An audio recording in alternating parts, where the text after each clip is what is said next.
Hello everyone, today we will continue our journey together to learn programming without coding technology. In this lesson, we will learn different things about how to write conditions, how to exit from an infinite loop, and how to process lists and get the maximum number and the minimum number. So let us start at first by working with conditions. We already know that if we have a variable called x and this variable equal 10 and we used if statement, we can check the value of this variable and we can say if x equal 10 like this, or we can say if x not equal 10 like that. So if the condition is true, we can print a message like yes, and if the condition is false, like say x not equal 10, we can print another message. Say we can print x not equal 10, like this. So when we run, we will get the message yes. And if we changed x value before executing the second if statement, like say using x equal 11, we will get the second message too. What I would like to explain is the condition will be evaluated to a value. This value could be true or false. We can test a condition like this, or we can just test the final value. Say I will type if true like this, or I type if 1 like this, which is the same as true, or I can type if false like this, or if 0. So what happens when we have a test like this? The result is true, and so the block will be executed. So we can type a message like say message 1. And here when we test if 1, it's the same as if true, and the message or the statements will be executed and we can print another message. But when we test if false, this condition result is false. So the if statement block will not be executed, and if we typed or printed a message here, it will not be executed. The same if we tested f0 like this. So when we run this program, we see just message 1 and message 2, and we don't see message 3 and message 4. The same if we defined a function, say this function called test1, which return 1 or true, and another function called test2, which return 0 like this. And if I tested the value of the function, like say I will try if test1 like that, or I will try if test2 like this, we can see that when we check test1, it returns true. So what we have here will be executed. So we can print test1 return 1 like this. Our test1 is executed, and when we test test2, we can type a similar message if it will be executed, but this will not happen because test2 return false. So when we run, we just see test1 is executed. So this is just a revision about how we do tests and how we can check this.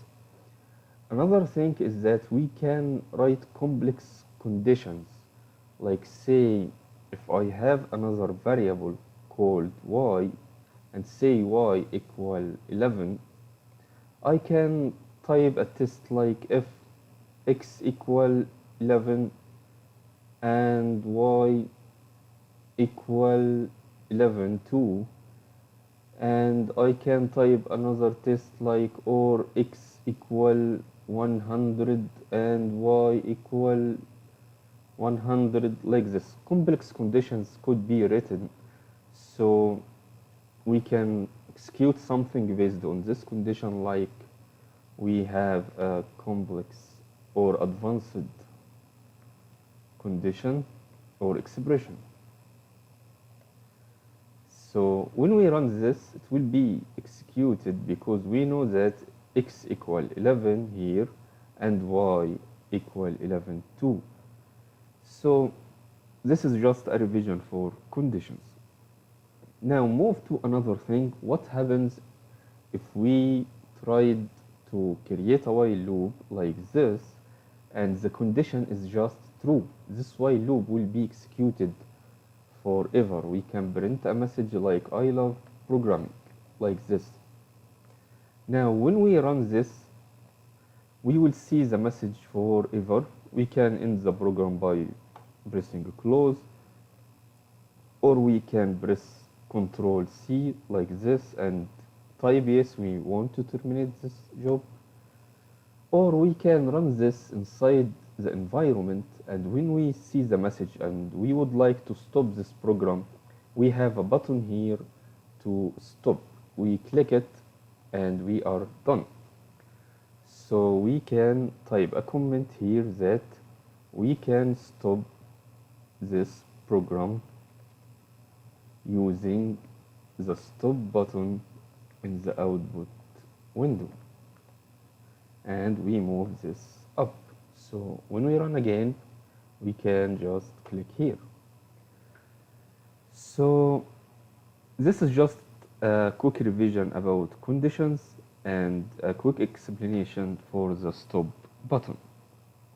Now I would like to explain something else about lists. Imagine that we have a list, say it's called a list, and contains some numbers like 5, 10, 11, 20, 3, and so on. And we can print this list like this as expression. And we see now the numbers. How I can determine the maximum number and the minimum numbers? There are two ways to do this, or many ways, but I will explain two of them.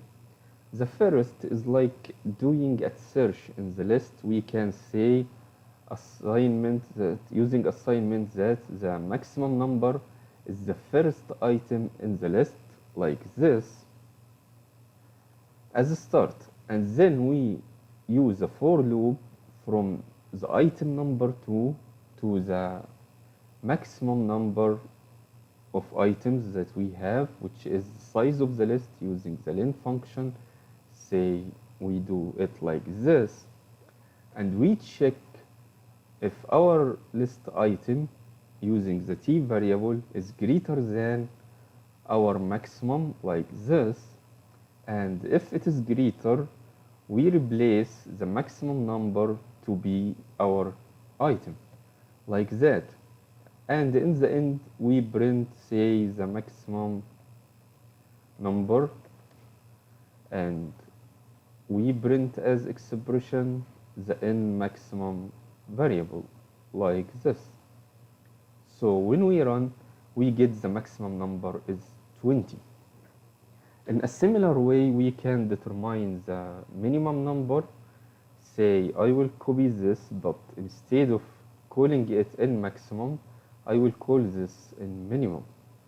And we can execute the loop again. It is not a good idea to have two loops on the same list where we can just have one loop, but I'm just here explaining the concept using simple instructions. It is not the perfect code, but it just demonstrates the idea. So inside the loop, we will check if our number is just less than n minimum, and if this happens, we update the minimum number like this.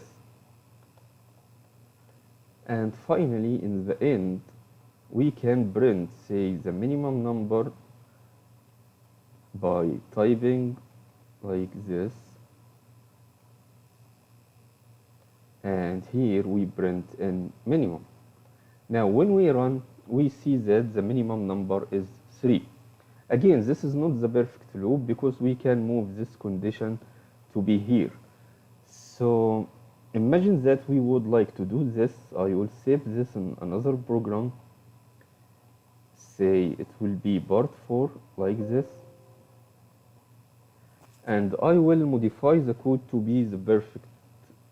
So here we have our old code, and here we will have the updated one. I will just move n minimum to be above like this, and then inside the list I will move, inside the for loop I will move the another test like this, and then in the end I will just print the maximum and the minimum. Now run, I get the same result.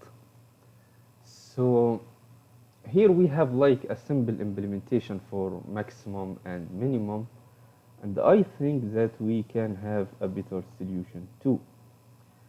So let us create, this is lesson 22, part 5. Imagine that I will have a list like this and say it contains some number like that, and we can print this list again. Now to determine the maximum and the minimum, I can just say print, and I will print the maximum using the maximum function, and I will pass the list like this, and this will be an expression. So we have a function to get the maximum number, and we have another function to get the minimum number. And after printing the list, let us print some stars like this. So now run. We see the maximum number is 22 and the minimum number is 1. And if I change this, say, to 4, the minimum number will become 3. Now run, and we see this.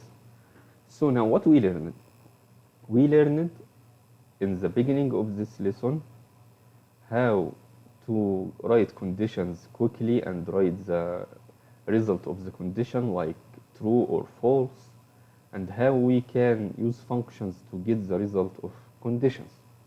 Also, we learned how we can have infinite loop, and we can terminate it using the stop button. After that, we learned how to get the maximum number and the minimum number inside a list. Then we learned how to do using some better code, which just uses one for loop. And remember that this code assumes that we have already some items in the list. So if we don't have items in the list and try to access the first item, we would get an error. So, and here we learned how to use the maximum and the minimum. I would like to stop here for now, and in the next lesson we will learn more. Thank you very much.